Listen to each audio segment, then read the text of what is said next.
December 2017, question number 3, boy. We are told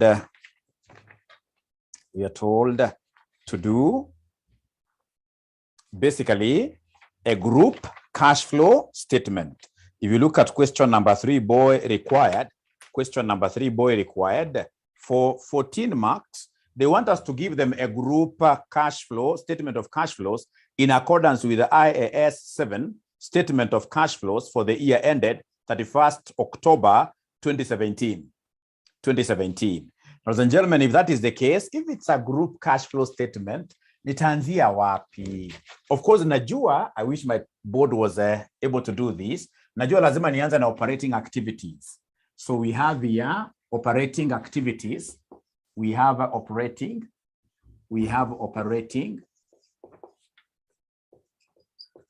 So we have our operating activities. We have our operating activities. Which other activities do we have in our group cash flow statement? Which other activity do we have, ladies and gentlemen? So we have investing activities. I'll come and provide here for investing activities, investing activities. And then lastly, ladies and gentlemen, I have what here, somebody lastly, I'll continue with this. Lastly, I have the financing activities. Which I'll come and underline. You guys are lucky because you'll have one sheet. Ladies and gentlemen, after financing activities, of course, I know that here I have shillings. I'll have to capture my currencies like that. Shillings there, right? I have shillings here, all right? Shillings and shillings there, all right? So at the end of the day, ladies and gentlemen, I'll come and capture something we call total movement. The total movement in terms of my activities, I'll be able to get a figure there, right? Which in this case, I'll be able to add cash and the cash equivalents at the beginning, and the cash equivalent brought forward or at the beginning. Cash and the cash equivalent at the beginning. And then, of course, the moment I add like that, I should be able to get the cash and the cash equivalent. Cash and the cash equivalent at the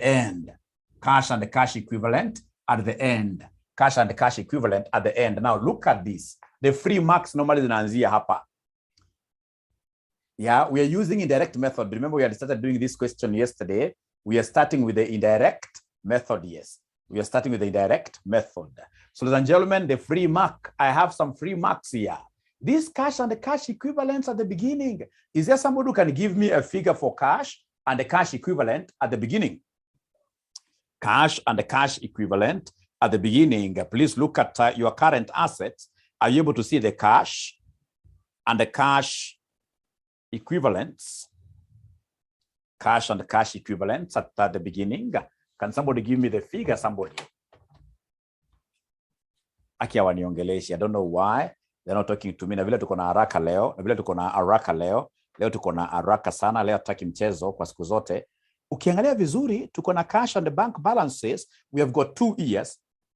Yes, we have got 2 years. So the 2016 cash and bank balance becomes my beginning balance. So this should be 390.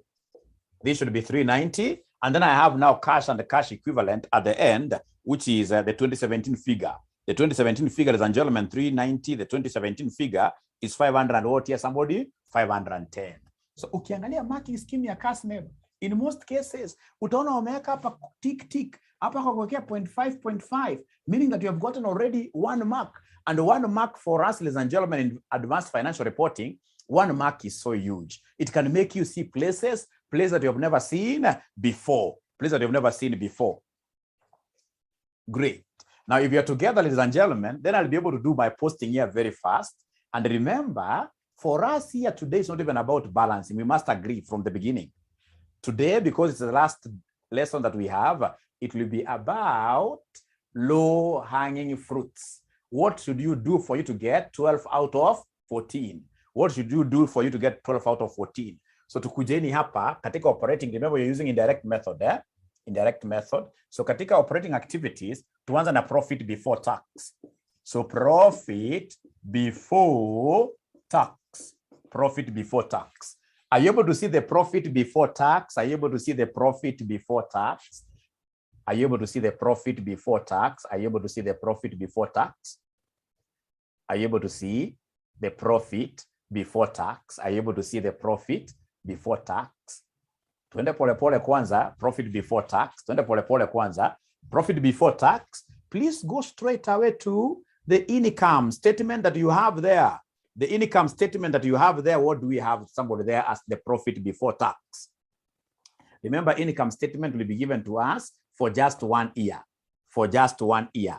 And the balance sheet for cash flows, the balance sheet will be given balance sheet for how many years? For 2 years. Balance sheet will be given balance sheet for 2 years. So tuende saa pole pole pale, tunaambiwa profit before tax, it is 699. It is 699 like that, 699. And then now you'll have to recall very fast, my good students, that when we talk of operating profit, we are or rather operating activity, we are supposed to start straight away with operating profit. Unafaa kukumbuka namna hiyo. Na operating profit nimekufunza katika finance. Tunajua kwamba operating profit is profit before interest and who? Profit before interest and tax. It is profit before interest and tax. It is profit before interest and tax. So meaning that to get this figure, these guys of course must have subtracted the interest. They must have subtracted the interest. So what we need to do very fast is to add back what here? The interest. We must always begin from the profit before interest and tax. So are you able to see the interest charge for the year? Interest charge for the year. Is there somebody who is able to see the interest charge for the year? Wanasema ni 450, isn't it? If you look at the income statement, they have given us the finance what year? They have given us the finance cost. So come here and add the finance cost here. Add the finance cost. So the finance cost on hapa ni 400 what year? 50. If you wish, you can go ahead and add for you to give us what we call profit before what? Interest and the tax, if you wish. Lakini kitu mzuri unaweza wacha ikae hivyo, to add finance cost ikae namna hiyo. Aya, sasa vile mwalimu wangu alinifunza those days nikifanya ma ACCA na ma CPA, aliniambia hapa kwa profit before tax, sumepatiwa figure ya 699. Ukiangalia profit, wamekupatia profit before tax. Wamekuambia ni 600 what ya somebody 99. Great. So kwenda juu kuna adjustments ambao tunafaa tufanye. So unaangalia hizo figures kwenda juu. There are adjustments in this case you're supposed to do. The first adjustment nikienda juu pole pole, the first adjustment ni your finance cost, which I've said in this case here add back. Nikienda juu pole pole, oye, ukiangalia juu kwenda pole pole namna hiyo, kuna some element which is not good. Which element is that? Are you able to see the share of profit after tax ya associate? Naenda kwenda juu. Are you able to see the share of profit after tax in associate? Yes. So utakuja hapo seme, in this case here, less the associates what here? The associates profit here. Associates profit. So associate profit ni ya pesa ngapi somebody? Associate profit ni ya pesa ngapi? Associate profit ni ya 144. I have to deduct it simply because they had added the figure to arrive at this. Now, can someone talk to me this afternoon? Why am I subtracting, ladies and gentlemen, this associates profit? Why am I subtracting it? It's because of what here? Misplacement. Upper, the income has been recognized under what here? Somebody operating activity, and yet it's supposed to be accounted for under where? Under where? It's supposed to be accounted for under where? Under investing. We have invested what here? In an associate. We have invested in an associate. Yes, we have invested in an associate. So hii itaenda baadaye katika computation ya nini somebody ya investing activity. Pia ukiendelea kwenda juu, I'm still going up and up. I'm still going up and up. Are you able to see the gain on sale of a subsidiary? Are you able to see the gain on sale of a subsidiary? So less subsidiary gain. Na simplify kidogo hapa hii majina. Less subsidiary gain. How much, ladies and gentlemen, are you able to see there? How much are you able to see there? Wanasema 100 and who? 120. We are subtracting because gain, they must have added. The gain, they must have done what here, somebody? For the gain, they must have added. For the gain, they must have added. Great. So tunaendelea vizuri. Ukiangalia pia vizuri katika cost of sales. Katika cost of sales, of course, kutakuwa na depreciation. Ukiangalia note number 1. Hebu angalia note number 1. Wanakuambia during the year ended 31st October 2017, depreciation of shillings 240 million was charged in relation to property, plant and what year? Equipment. That's number 1. Number 1. Angalia note number 2. An item of property with a carrying value of 885 million was disposed of during the year ended 31st October 2017 for shillings 750 million. The loss is on disposal. The loss on disposal is part of the cost of what year? Part of the cost of sales. Part of the cost of sales. So, ladies and gentlemen, here I have depreciation. I have depreciation. I have depreciation. So depreciation, of course, we know it's a non-cash item. Depreciation is a non-cash item.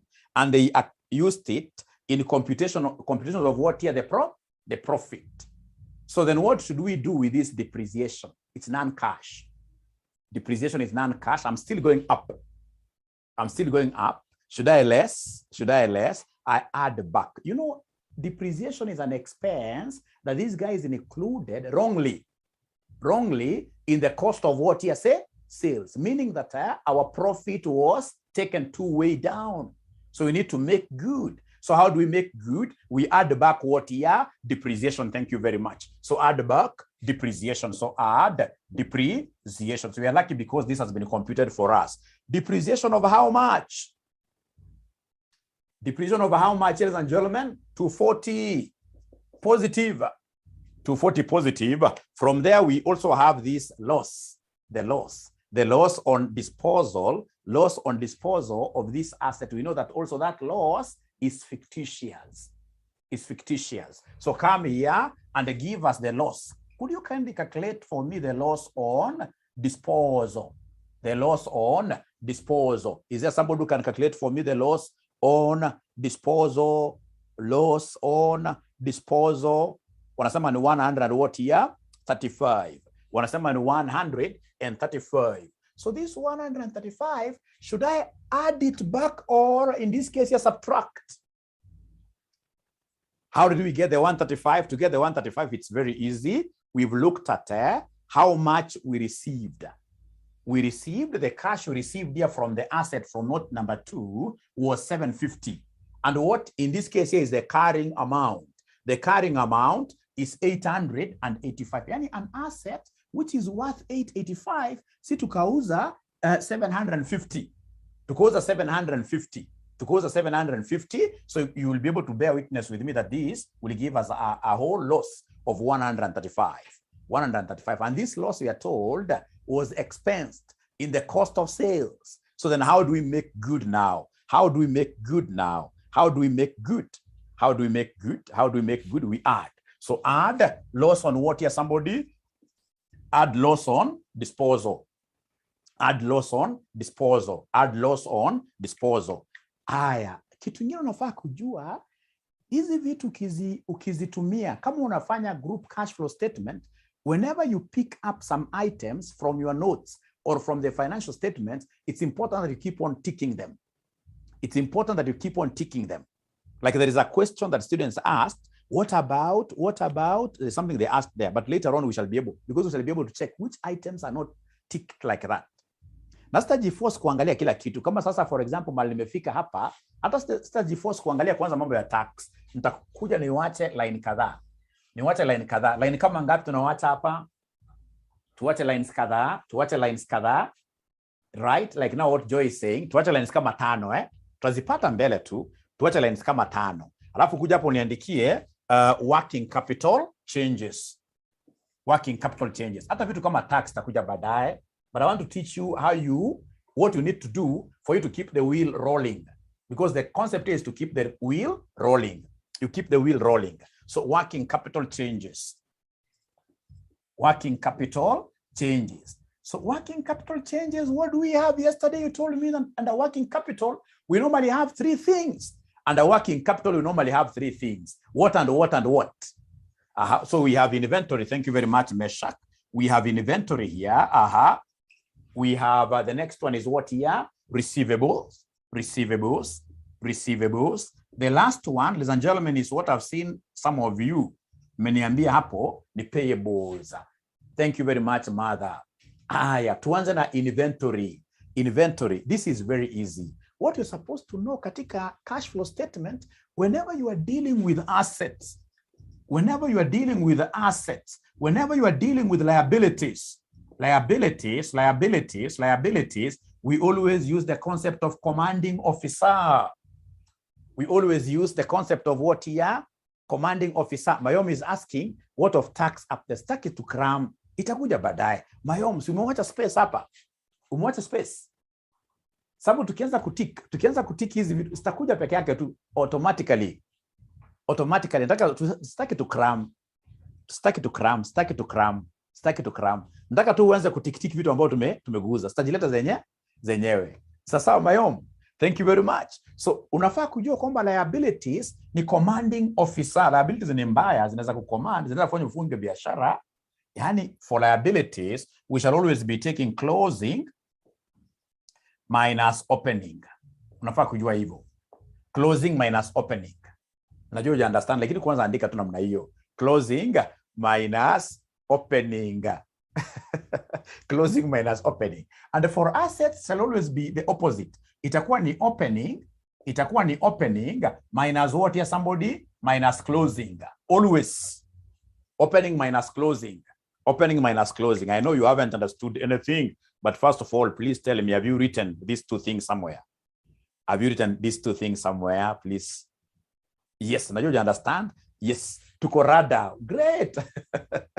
Huyu hari tu ni mwanafunzi mgeni, ananiambia ako rada kabisa, which is very good. Sasa tuanza na inventory. And then remember, ladies and gentlemen, remember that all adjustments are normally done to the opening values. We normally, whenever we have got changes in between the year, we normally, in this case, ladies and gentlemen, adjust the opening balances. What do I mean? Tuanza na receivable. I'm not receivable, but inventory. Inventory, ladies and gentlemen, are you able to, you know, inventory is an asset. Inventory is an asset. Are you able to see the opening balance of inventory? Kutoka kwa balance sheet. Inventory. Angalia current assets. Oh yeah. Inventory shigana. Opening ya 2016. Wanasema ni 3900 sio opening. Wewe, hii ni ya 2017 ndio closing. 2017 ndio closing. 2016 ndio opening. Opening ni 30. Opening pale nikiangalia vizuri, mimi kama naona vizuri ni 3090. So opening hapa ni 3090. So unajiuliza, did we have any changes in the group? Did we have any changes? We call them legal changes, either acquisitions of new subsidiaries, etc. ama disposal. Yes, we did. Tulikuwa na disposal katika note number 2. Katika note number 2. Na hiyo asset, hiyo subsidiary ambayo tulidispose ilikuwa na inventory ya pesa ngapi? Inventory ya pesa ngapi? We disposed 90. So disposed means we are subtracting. So I'm making the adjustment to the opening. Minus 90. That is it. And then now I come and subtract the closing inventory for the entire group. Closing inventory for the entire group ni ngapi? Oye. Closing inventory for the entire group inakuja ngapi? 3900. Inakuja 3900. Inakuja 3900. Hebu nipatieni figure inakuja ngapi at the end of the day? Total figure inakuja ngapi? Oye, CNY. Uongo. Inakuja minus what here somebody? Is there somebody who's able to get minus 39 minus 900? Are we getting minus 900? I'm a positive 900. 900 outflow. 900 outflow. 900 outflow. Good question there. Sasa hata sitaki mwanza kumeki argument ya outflow. Mimi nikifanya ni vigilation ya exams wanahurumia wanafunzi. Unapata jamaa, hii vitu anaanza kufikiria, now is this an increase? Why should you do that? right? Ukipanga namna hii, kitu nimekuambia commanding officer, at the end of the day ukipata negative unaandika negative bila kufikiria. Wacha tuone unasema namna gani. Wanasema 900, is it an inflow or an outflow?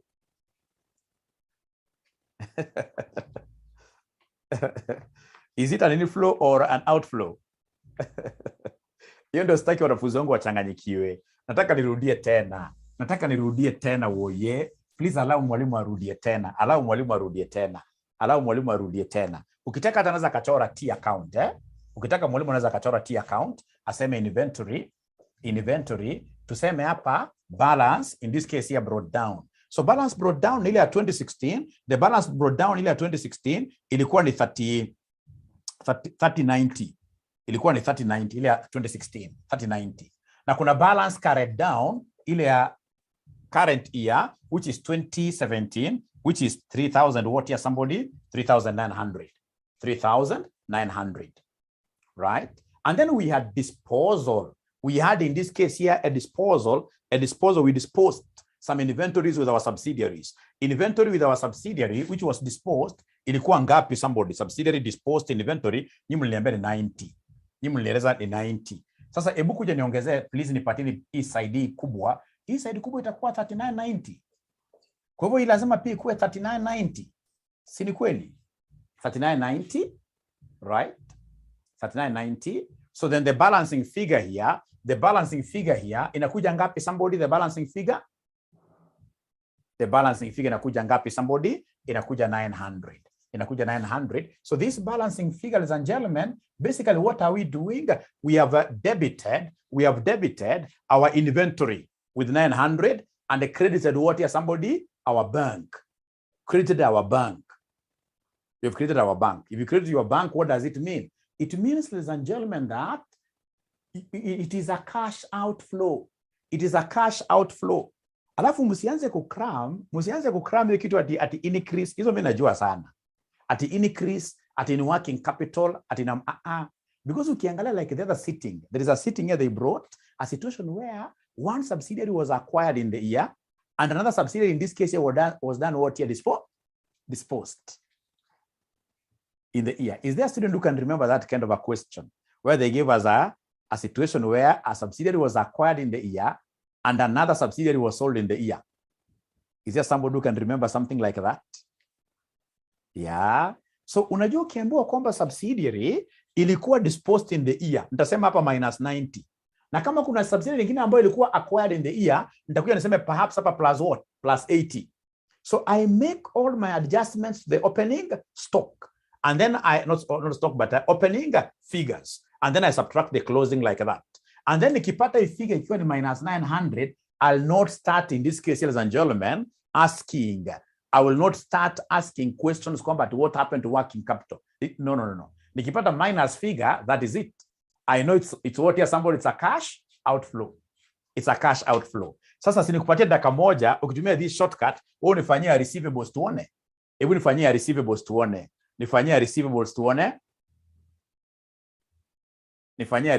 tuone. Bila kufanya arguments. Sitaki kuona mwanafunzi akisema arguments is that is we bought whatever. I don't want to see those things. Nataka shortcut. Because remember, this entire question has to be done in maximum of 40 minutes. In a maximum of 40 minutes. Wanasema kwamba it's 135 negative. Thank you very much. So receivables, ladies and gentlemen, I have to begin with opening figures. So for receivables, the opening figure I'm being told is 3120. Are you able to see it's 3120? Are you able to see it's 3120, the opening? For inventory, yes. Did we sell or buy any subsidiary in the year? We sold a subsidiary which had some receivable of 100 and what year? 35. We sold. So the receivable sold here will be minus 135, like that. And then now minus the closing receivables figure. The receivables figure for 2017. The receivables figure for 2017, which was what somebody here, which was 3120. So could you kindly give me the final figure? Nakuja minus what here? Minus 135. So mimi, wewe ukiendelea kupiga ma elbows zako ukisema is it an increase? Mimi nasonga Ebu using this shortcut, nipatieni figure ya payables jameni. Using this shortcut ya payables, nipatieni the shortcut, nipatieni figure ya payables. Nipatieni figure ya payables, nipatieni figure ya payables. Nipatieni figure ya payables. Using this shortcut, ebu nipatie figure ya payables. Wanasema ni plus 1710. Wanasema ni plus 1710. Plus 17. Payables is a liability. And for liabilities, as I do my computations, as I want to get whether we had an increase or a decrease, kama staki ma arguments mingi, kama umezeeka kama mimi, unajua liabilities always ni commanding officer. Yani ni closing minus what here somebody? Minus opening. Usiconfuse tafadhali. Closing minus opening. So unajiuliza, what was the closing payables figure? What was the closing payables figure? Are you able to see the closing payables figure? Closing payables figure. Is there somebody who is able to see the closing payables figure? Wanasema at 29.55. So wanasema 29.55 minus the opening. You know, I don't do adjustments in the closing. I always do my adjustments in the opening. Is there somebody who is able to see the opening payables? Opening payables. Is there somebody who is able to see the opening payables? Wanasema ni 1765, 1785, 1785. But remember, from this opening, you're supposed to adjust for what year? For any payables that were disposed with the subsidiary. For any payables that were disposed with the subsidiary. Zilikuwa watu ngapi? Somebody the payables disposed with the subsidiary. Payables disposed with the subsidiary 540, like this. Sasa ebu angalia mahali bracket zangu ziko. Kama ningekuwa wewe hata ningeanza na hii bracket. Nichukue this minus this. Whatever I get, I'll come and say 29.55 minus whatever we have there. Whatever we have there. What are we able to see? Somebody, the final answer. 17 what here? 1710. Sasa nisikizeni, unajua unapoita hivi vitu payable, hauwezi ukaanza kumeka an argument kwamba ni minus. Hapana, CFFM.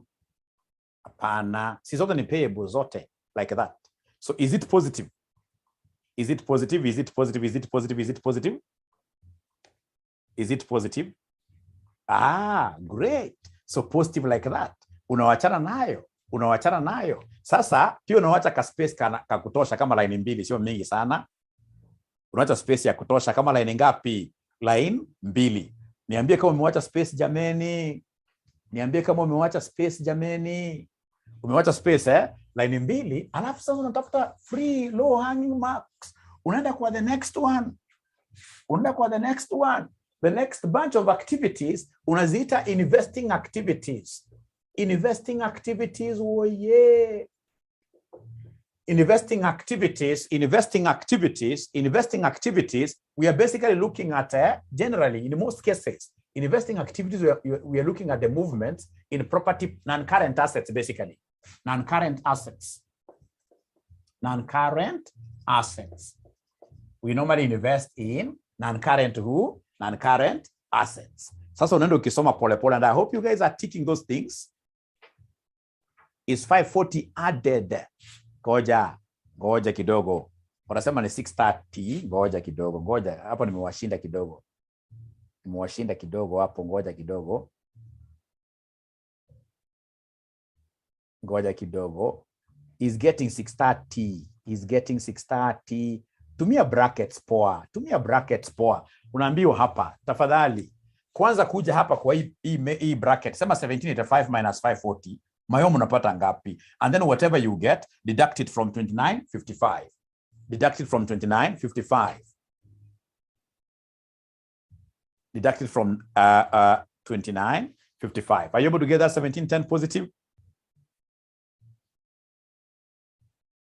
Yes. Great.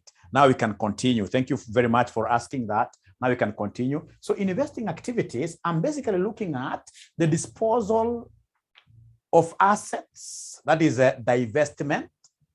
Divestment, we get money, right? Or procurement of what here? Assets. Procurement of non-current assets. Procurement of long-term assets. So unaanza kuangalia swali pole pole. Hata unaweza ukaanza na note hapa. Hebu tuanza na note number 1. Tuanza na note number 1. Note number 1. What are they telling us in note number 1? Note number 1. Note number 1. Wanasema During the year ended 31st October 2017, depreciation of shillings 240 million was charged in relation to property, plant and equipment. Haya, hiyo najua nitaitumia mahali, lakini tuende kwa number 2 kwanza. An item of property with a carrying value of 885 million was disposed of during the year ended 31st October 2017. For how much, somebody? 750 million. So in this one here directly, which figure should I capture here? Should I use that 885 here or 750? You know, it's an asset that was disposed. So it's like divestment. Divestment, we are going to, of course, to lose an asset, but we shall get money. We shall get money, 750 years. So unasema hapa cash received. Cash received.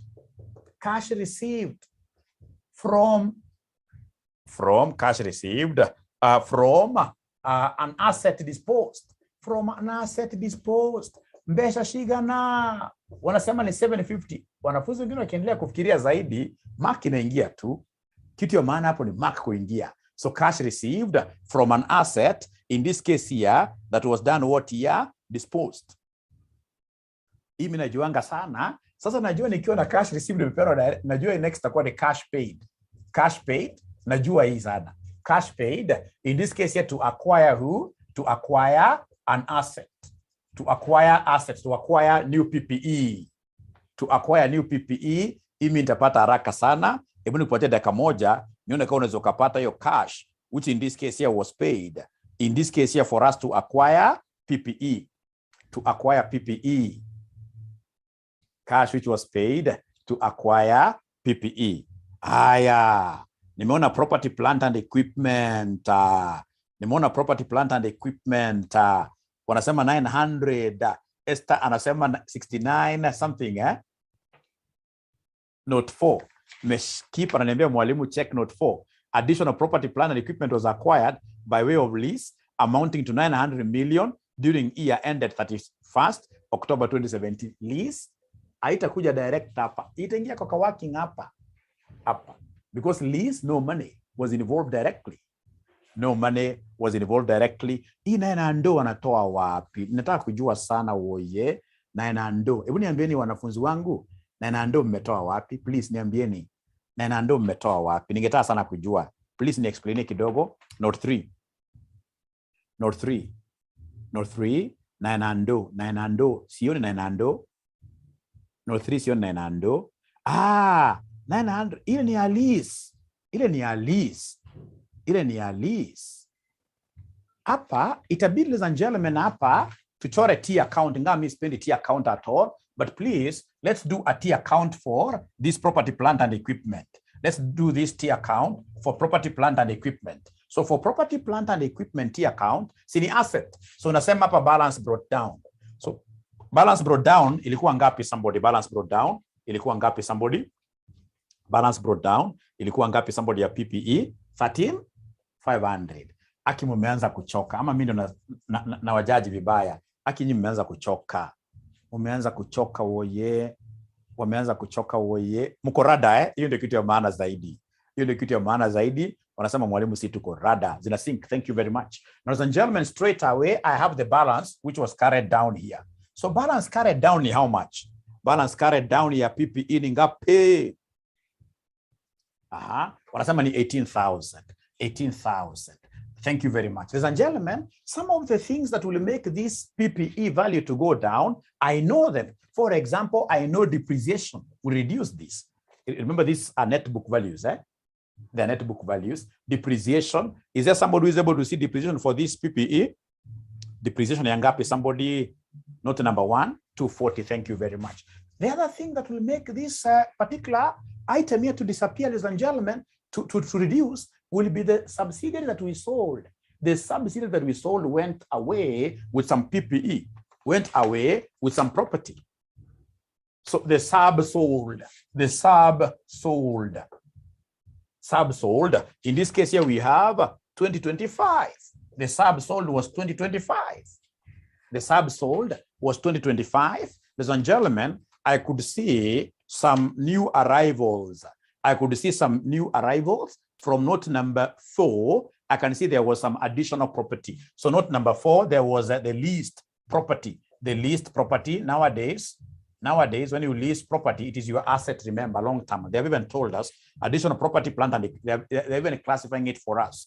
Additional property, plant, and equipment was acquired by way of lease, which is what here, somebody, which is 900. Do we have any other item that will affect our PPE? Any other item that will affect our PPE? Disposed asset. Wanasema kuna disposed asset. Wanasema kuna disposed asset. Note number 2, yes. Note number 2, we have a disposed, an item of property with a carrying value of 885. You guys are bright students. So disposed asset is 885. Any other? Don't give us the cash here. Remember, it's PPE. Then we have students who are saying that we have a revaluation. So is it a revaluation upwards or a revaluation downwards? A revaluation upwards or a revaluation downwards? It's a revaluation upwards, meaning that I debit my PPE credit revaluations account. So I'll come here and debit my PPE with a revalued amount, revaluation over how much? Revaluation over how much? Revaluation over how much? 60. Mimi nakwambia wanafunzi makosa wanafunzi ufanya. So utapata kama sasa hivi tunasoma kitu kama novel. You guys are not ticking. You must tick everything. You must tick everything, including the items of the sole subsidiary that you have been able to use. You must tick them. You tick them. You tick them. So I don't know, ladies and gentlemen, whether we still have any other item that will affect our PPE. Any other item that will affect our PPE? I doubt, isn't it? So please give me the totals here. Please give me the totals here. Please give me the totals here. Please give me the totals here. Please give me the totals here. Please give me the total. Iko. Wamesema 21,150. 21, hii ndio kubwa ukweli. Hii 21,150. Hii ni 21,150. Meaning that the balancing figure itakuja pande hii. Balancing figure. Revaluation amount is from where? Revaluation amount is from where? It's from note number 6. Note number 6. From note number 6. So wananiambia ni 66 what here somebody? Hii ni 6690. Hii ni 6690. 6690. So what do you think is this 6690 to us? Is it a flower? I can see my assets went up, isn't it? Yeah, my assets went up. So this must be the assets that we paid for in cash. So this one here must be the assets, ladies and gentlemen, that we have here, which are which perhaps we paid through a check like that. So we shall debit PPE, we credit bank, we credit bank. So in this case, ladies and gentlemen, what I want you to write there is a cash paid to acquire assets. I have already the figure, the words here. Cash paid to acquire assets here, to acquire PPE. Wanasema ni 66 what here? 6690 like that. 6690. 6690. Acquisition of PPE. Aya, bado mko rada ama bado ama mmeanza kuchoka sasa? Wako rada kweli? Au wanafunzi wangu wako rada wanashikanisha maneno? Yeah, for PPE you can go for T account. For PPE you can go for a T account. It's negative because of what your cash paid. It's negative. Thank you very much. It's negative because of cash that was done what year that was paid. Allow me to change my battery. Dakika moja. What I know for PPE, that will be T account will be very good. Also dividends, especially dividends, for you to get dividends paid to NCI, it will be good for you to have what year? A T account. Great. Thank you very much, Becky. Try as much as possible to give answers to my students. So cash paid to acquire PPE, it's a cash outflow. It's a cash outflow. Oh yeah. Kumbuka, investing activities, unaangalia pale non-current. Unaangalia non-current what here somebody. Unaangalia non-current, unaangalia non-current assets. Ukiona goodwill, ladies and gentlemen, of course, in this case, you must think of your subsidiary. Subsidiary. Goodwill has an association with what year? Subsidiary. So I would want to know, when I disposed this subsidiary of mine, how much cash did I receive? Because it's a cash flow I'm more interested in. I'm more interested in the cash that was done what year, somebody? The cash that was received. The cash that was received. The cash that was received. Cash that was received. So mkinialau nitavuta hii jameni hii. So now I'm perusing through my non-current assets. Nimeona kuna kitu inaitwa goodwill. Goodwill has got every relationship with what we call a subsidiary.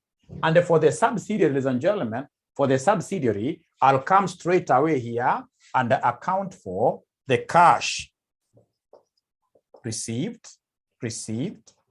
on disposal of a sub. Inakuanga ni free mark. Tulipata mbesha shiga na ni kijaman. Tulipata pesa ngapi tulipouza hii subsidiary? Tulipata 1170. Lakini kumbukeni pia hapo usidanganyike, hii subsidiary pia ilienda na pesa zingine. Kuna pesa ilienda nazo. Ilikuwa na cash itself. Some cash which went away with it. There is some cash which went away with it. Are you able to see the cash and the bank balance under this subsidiary which was sold? It was what here, somebody? It was 105. It was 105. Hapa, hii ni free mark. So ukiangalia disposed asset, we received fine 1170, lakini subsidiary tukiuza ilikuwa na pesa fulani kwa mfuko ikaenda na. So unangoa hizo 105. Unangoa hizo 105, which in this case here gives us what here, somebody? 1065. Aya, unaendelea mbele, ladies and gentlemen, unaendelea kuangalia hii non-current assets, non-current assets. Ladies and gentlemen, remember in the non-current assets, I can see I have investment in associate.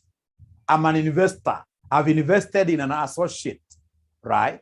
I've invested in an associate. I've invested in an associate. I've invested in an associate. So come here and give us, ladies and gentlemen, come here straight away. I can see what those students are saying there. Later on, we shall be able to make those adjustments. Staki to cram, nataka zibaki zikihang, kama 600, itabaki kihang. Mara mwisho tuta add tu, tutaka add. Ama mnataka tuka add sahi. Mnataka tuka add sahi. No. And after all, I could even assume kwamba hiyo ni long term, isn't it?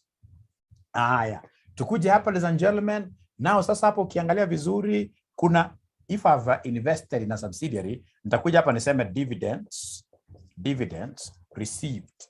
Dividends received from where? From subsidiary. Dividends received from, not subsidiary. We can never receive money. We can never claim cash dividends received from ourselves. This is a big mistake on my side. The only dividend that we can claim to receive is dividend from third parties. Like associates are normally claimed to be our third parties and the joint ventures. So this cannot be a subsidiary. This should be dividends received from where? From an associate. We are investors from an associate. Aya. Sasa nipatieni figure tuone dividends that we received from our associate. Has it been given? Has it been given in the question? Have these dividends here been given in the question? Kila mwanafunzi anasema 54, but they're not telling us ziko wapi. They're not telling us ziko wapi. Dividends received. Dividends received from the associate. They're not telling us zimetoka wapi.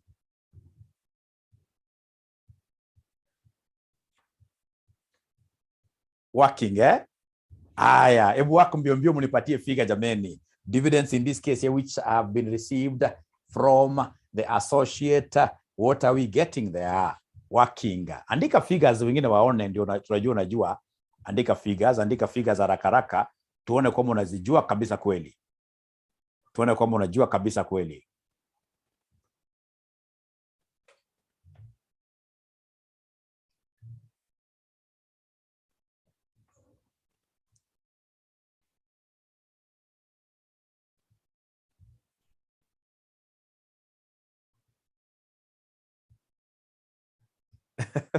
Wale ambao wanaongea hapo ni wachache sana. Wachache sana ndio wanaongea. Wachache sana ndio wanaongea. Wachache kabisa. Mbona wanaongea wachache namna hiyo? Na ni kitu straightforward. Ni kitu straightforward. Ni kitu straightforward. Where are we getting 1170 from? 1170. From this note. From this note, I'm leaving some of them. From note number 3. Note number 3. From note number 3. From note number 3. Wameng'ang'ana wote. So kila mwanafunzi anaona kweli hiyo working mali imetoka. Kila mwanafunzi kweli ameona hiyo working kweli ya 420. Wengi hawaoni hiyo figures. Wengi hawaoni hizo figures. Abracadabra.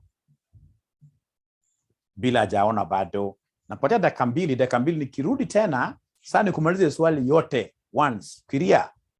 Fikiria. Vitu za hajaona bado. Fikiria, this is a straightforward one, not yet. Fikiria kidogo dakika moja.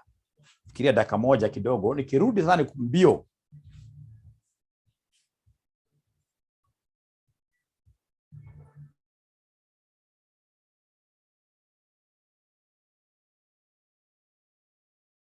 Case here, go straight away and even put down a T account if you like the T account. I know perhaps it's because some of you like this T account so much. Just give us there an associate, which is an investment, it's an asset to us, right? So give us the balance brought down. Balance brought down. I'd given you the where to get this thing from the non-current assets. The balance brought down. I can see the balance brought down there in 2016 was 420. 420. And then, ladies and gentlemen, we have the balance carried down in 2017. Balance carried down in 2017. Balance carried down in 2017 for the associate. Investment in associate. For investment in associate, the balance carried down is 510. And then, of course, this is equity. Remember, it's equity accounting. If it's equity accounting, we are more concerned with the profitability of either the associate or the joint venture. So this associate, do we know the share of the profit of the associate? Yes. In the income statement, they have given us. They have given us. So in this case, in the income statement, I can see it's a profit. So credit on the P&L. So it has to be a debit on this. So here we have share of profit. Share of profit. So share of profit, I can see there is 144. Is 144. So when I add the two, ladies and gentlemen, when I add the two, I'll be able to see that this side is bigger. So this will be 564. And this is 510. Of course, the difference will be the dividend that this associate paid. So the dividend which was paid here is 54.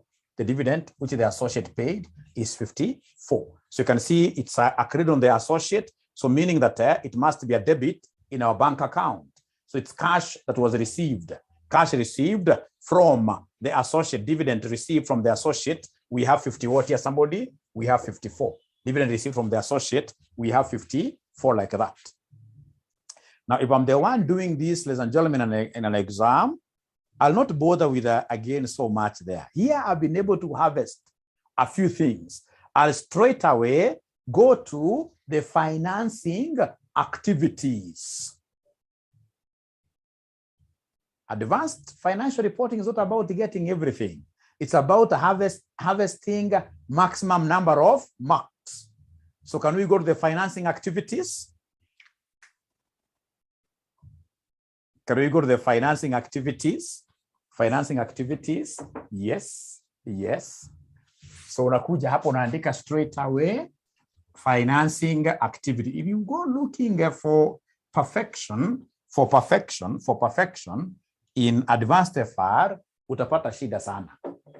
It's low hanging fruits, yes. Myself, I got awards, especially for financial reporting.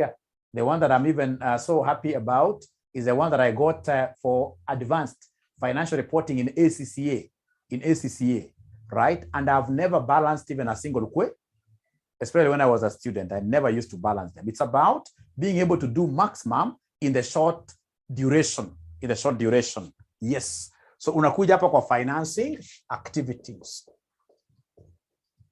So financing activities. Financing activities, unaangalia section gani ya balance sheet? financing activities, unaangalia section gani ya balance sheet. Unamwachia examiner afanye, yes. Unaangalia equity sana sana, equities, yes. Equities sana sana, equities. Kwa hivyo straight away namwandikia share capital. Kabla ujue ni kama ni cash received ama ni cash paid, unaacha hivyo share capital. I go to my balance sheet, I'm able to see under equity, I'm able to see ordinary share and the premium. Unazicombine. So we have share capital and what here somebody and share premium. Share capital and share premium. Share capital and share premium. You analyze them together, yes. Analyze them together. So share capital and share premium, ladies and gentlemen, are you able to see the closing balance? Are you able to see the closing balance? Yeah, share capital and the premium.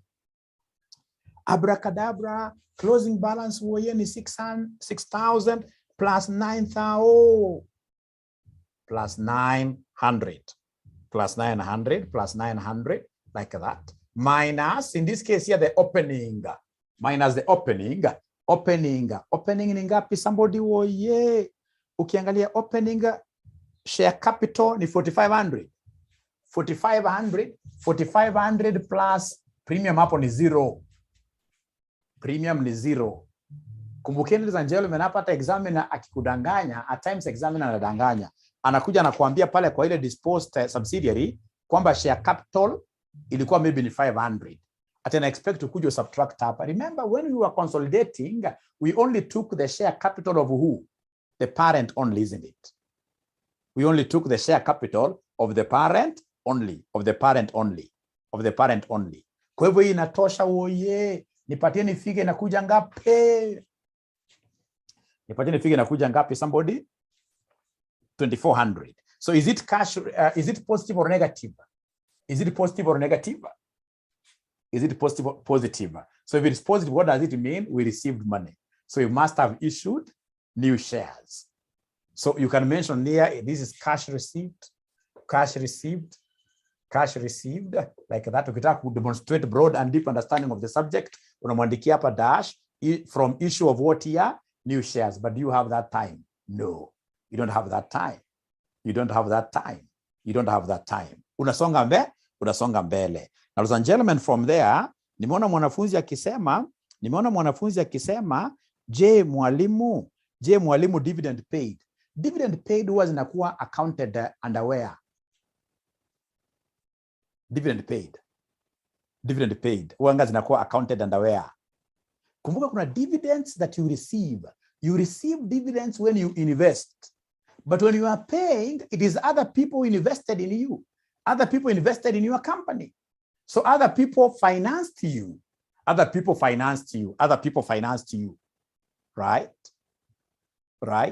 Other people financed you.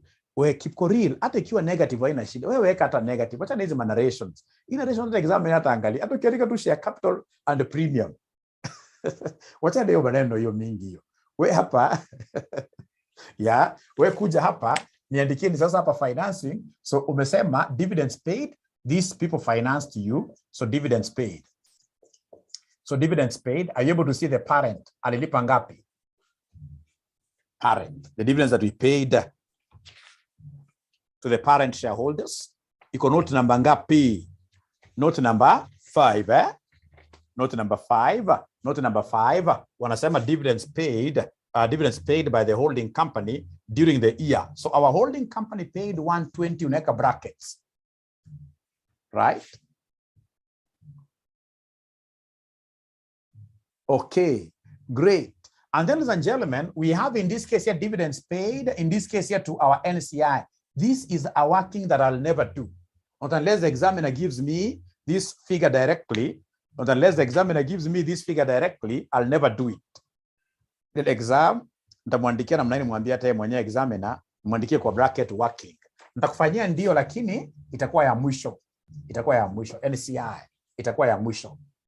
Inasumbua bure hiyo kitu because lazima utafute goodwill ya NCI alone, right? Nitakufanyia lakini acha afanye mbele. After all, there is so much ya kuangalia.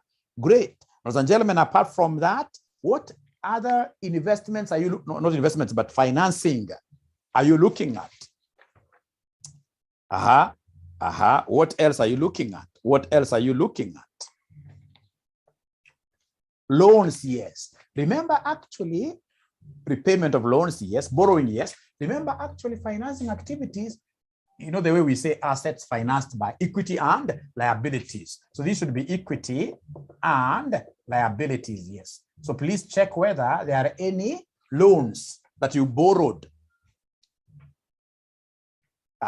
Any loans in this case that we borrowed. Let me give you a minute to give me these loans, the bank loans. In this case, ladies and gentlemen, that were done what here, bank loans. So we have the bank loans. We have the bank loans there. You can see the bank loans, ladies and gentlemen, that we have here have been accounted for under non-current what? Liabilities. Non-current liabilities. Non-current liabilities. Non-current liabilities. Great. 1,000 addition. I'm waiting.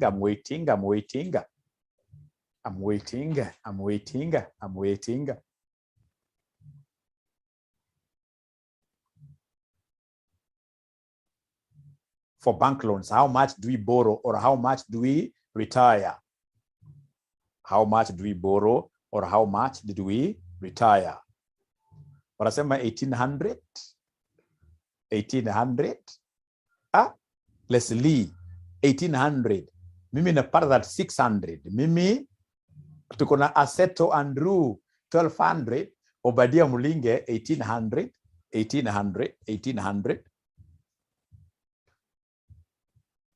1,200 addition.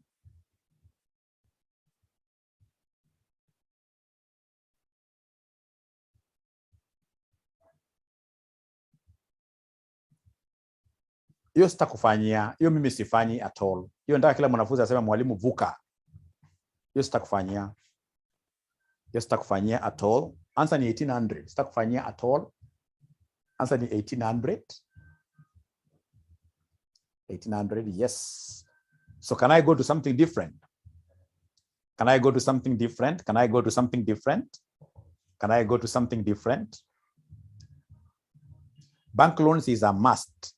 Kwa cash flow lazima ikue. Bank loans is a must. Yo lazima ikue. Right? Tuwasaidie. Either upige T account ama ukuje useme hapa bank loan. Bank loan. It's a liability. So if it's a liability, I must start with closing. It's a liability, just like equity. I have to start with the closing. Closing figures minus opening figures. So the bank loan that I can see, ladies and gentlemen, here, closing for 2017 was 4,200. 4,200, I can see 4,200 minus the opening. So opening is 3,000, but remember, opening, we must make adjustments.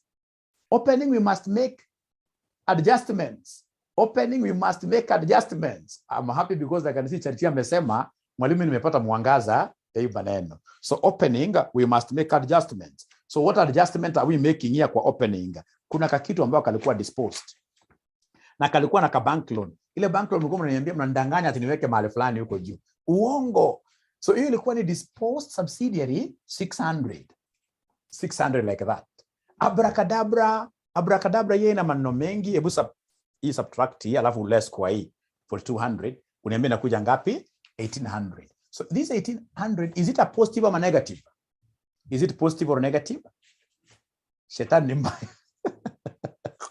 It's positive. So if it's positive, hata si lazima uandike narration, wewe wachana ikiwa positive. Si lazima uandike narration, wachana ikiwa positive. It's a cash inflow. Wachana ikiwa hivyo.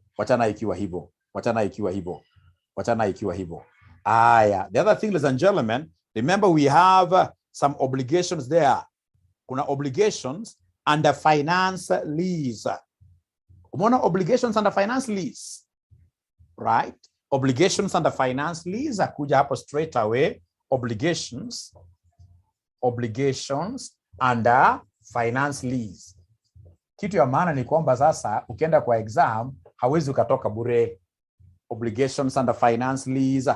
Wamenipatia figure ya 390 quite fast. Wanaambia mwalimu usijali nayo. Hii tumejua. Obligations under finance lease. Obligations under finance lease. Kumbuka ziko mbili, hapa ina fall under current and non-current. Ukaambiwa na mwalimu when there are two of them, lazima uzi consolidate. You must consolidate them. Ukiangalia pale tuko na obligations under finance lease. Kumbuka tunaanza na closing. So mimi naona pale 630 plus the one which is under current. Under current I can see is it 45. The current one. Wamekataa more cash, okay? Hebu tuangalie hiyo. Tuangalie hiyo. So wanasema ni 40 what here? 45. Minus opening. So the opening, what are you able to see there under opening? Under opening, ladies and gentlemen, under opening, what are we able to see there under opening? Opening, we have 135. So 135 plus what here, somebody? 135 plus who? Plus 135 plus 30. Plus 30. Kumbukeni, during the period, you also had some lease. During the period, kulikuwa na some lease kampia. Mnakumbuka kweli? Oh yeah, mnakumbuka lease mpya? Yes, 900. Unakuja unaongeza namna hiyo utupatia. Kumbuka all adjustments are normally done in the opening figures. All adjustments are normally done in the opening figures. All adjustments are normally done in the opening figures. Note number 4, yes. Note number 4, yes. All adjustments are normally done in opening figures. Never forget that. And ensure that you're using your body mass very well. So then what is the obligation amount there? It's negative. So kwa negative, hakuna kujali. So there is a sister who is telling us, mwalimu, the way I'm thinking, the way she's thinking, ati sasa hapa, kulikuwa na bank loan brought forward. Bank loan brought forward in 2400 after adjustment. And then we have bank loan carried forward. Bank loan carried forward. Yana make argument opposite. Ukiona bank loan carried forward is more. What does it mean? These people must have given you more cash. These people must have given you more cash. These people must have given you more cash. So it's a cash what here? A cash inflow to your side. A cash inflow to your side. Jamie anauliza 630. Please repeat for obligation. So for obligation, what do we have? We have the closing figures. Obligation, George angalia obligation. Kuna ile closing ya 2017 ya 630. Right? Alafu kuna obligation under finance lease under current. Yeah, 80, not 84, but 45. George, are you able to see that? So we added the two, right? George, yes, thank you very much. And then now minus the opening finance leases. So we have both of them, non-current and current. And then during the year, we added more finance leases worth 900. We added more finance leases worth 900. We added more finance leases worth 900, which have been given in note number 4. Note number 4. That's what we did. Alafu kitu mimi najua sana. Mimi nimefunza kitu sana. One thing I know and you will come to tell me. Ukishika shortcut ya kufanya hivi, hiyo kitu ya kujiuliza ati should I add or deduct, inasumbua wanafunzi sana. Ukishika shortcut ilianza na kufunza nayo ya liability closing minus opening, assets opening minus liability, then you'll be able to move very fast in this thing. Under financing, there is something you guys haven't told me. Remember, you borrowed heavily. There are bank loans that you have. Those bank loans, do you return them kavu? Bank loans, you must pay some interest. Yeah, you must pay some interest. So in this case here, come and give us the last thing here of interest paid. Interest paid. Give us the last thing there of interest paid. Give us the last thing there of interest paid. Interest that was paid. So this one again, I would want to give you a minute. Please do it there and give us the working there. Interest paid, you could either decide that you'll get some people saying you bring it here out of the whatever cash flows, but we would rather bring it under the financing. under the financing. Would rather bring it under the financing. Would rather bring this under the financing. Would rather bring this under the financing.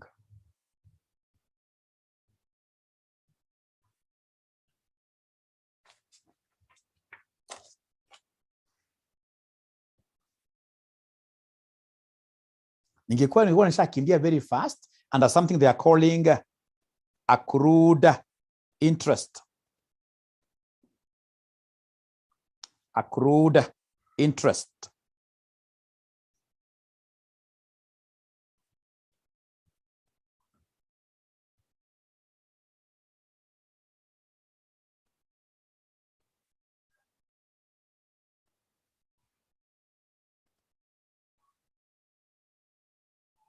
Kumbuka, the interest which you have in the income statement is the interest that is the interest for the year, but it was not the amount that we paid. It is not the amount that we paid.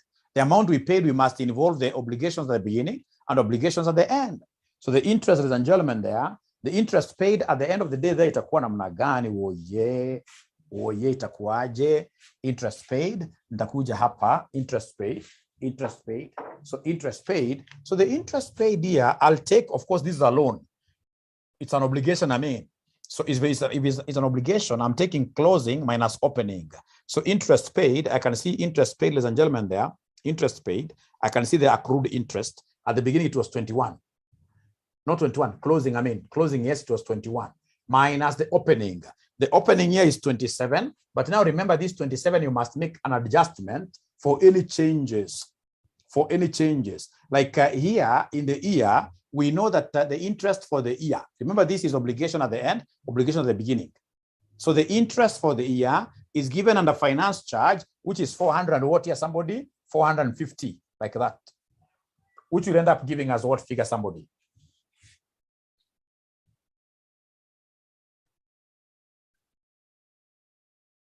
Which will end up giving us the interest amount that was paid. 400 what here, somebody? 456. Nikishapata straight away, ndakumbuka straight away, quite easy things here. I have the tax that was paid here. Could you kindly give me the tax working? The tax that was paid. Please give me the tax that was paid. Negative, eh? It's negative. Please give me the tax that was paid. It's negative, sorry. Even from here, you can see 21 minus this. It's negative. The tax that was paid. The tax that was paid in the year.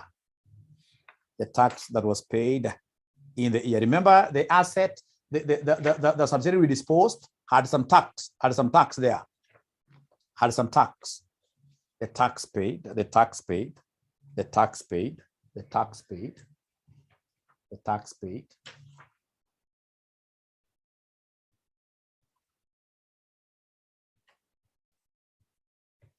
So anasema negative 144, the tax that was paid. Please don't work with the tax that was in the income statement only. No. That is tax for the year. That is tax for the year. That is tax for the year. That is tax for the year. That is tax for the year. That is tax for the year. Some anasema negative 3. Negative 3. Some anasema negative 3. Infinix Hot 108. I like this class because of diversity. Everybody has their own figures, which is very good. The bill says negative 3.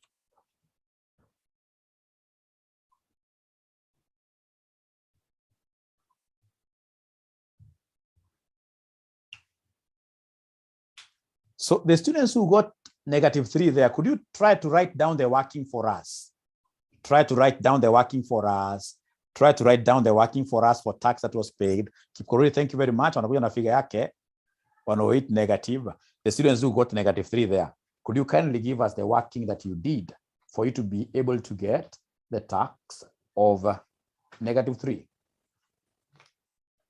Tax ya negative 3, hiyo mnapataje?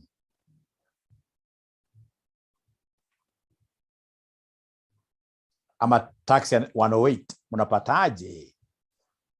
Tax ya 108, mnapataje the tax that was paid as 108?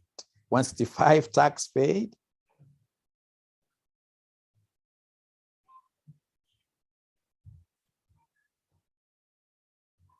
So, let's see.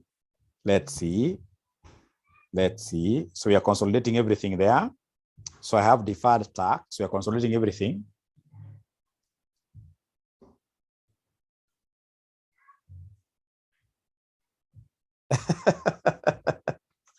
Aya, wacha tuone wale ambao wanapata 108.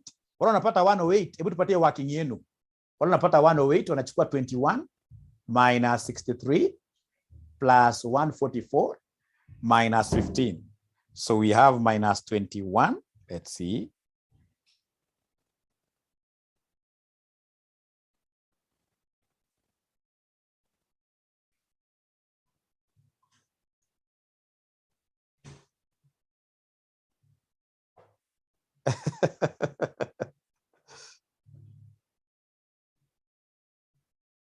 Pay 285. Pay 285. Hata kama hakuna.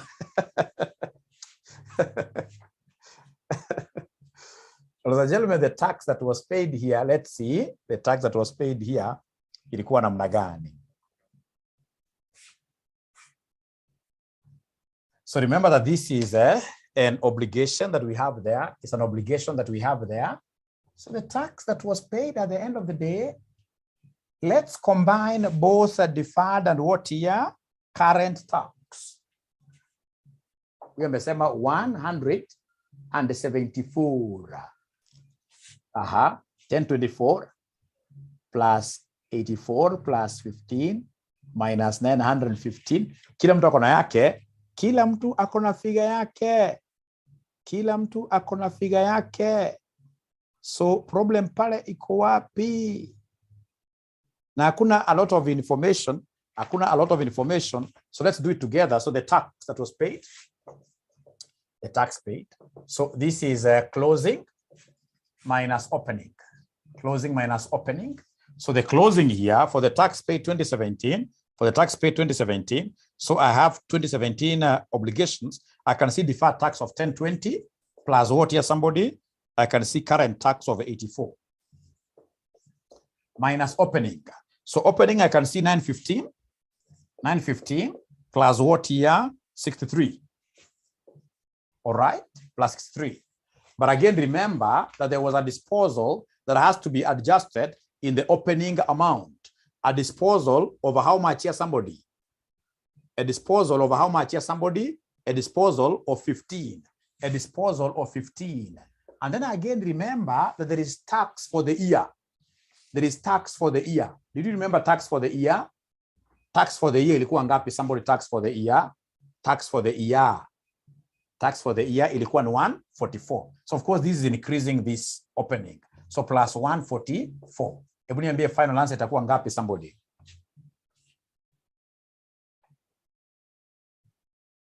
Final answer itakuja kuwa negative what year? Negative 3. So the tax paid is negative 3 like that. The tax paid is negative 3. Tax paid is negative 3. Tax paid is negative 3. Negative 3. Negative 3. So ladies and gentlemen, hiyo mali mimi nimefikisha. I want to believe I've shown you everything that you need for purposes of what here? Low-hanging fruits. And if you allow me, I would want to do something a bit different. We are not here to balance anything. I want to believe I've given you the low-hanging fruits. Iko mwana nataka NCA itakusumbua bure. Itakusumbua bure. Umeniokolea. Inflow and outflow can be confusing, yes. Inflow and outflow can be confusing, right? Hiyo inakutosha. Why do you want all the marks? Why do you want all the marks? Hiyo inakutosha. All the marks. I think I've done also this question on YouTube. Not YouTube. I have it somewhere. If you want all the marks, then I should be able to give you.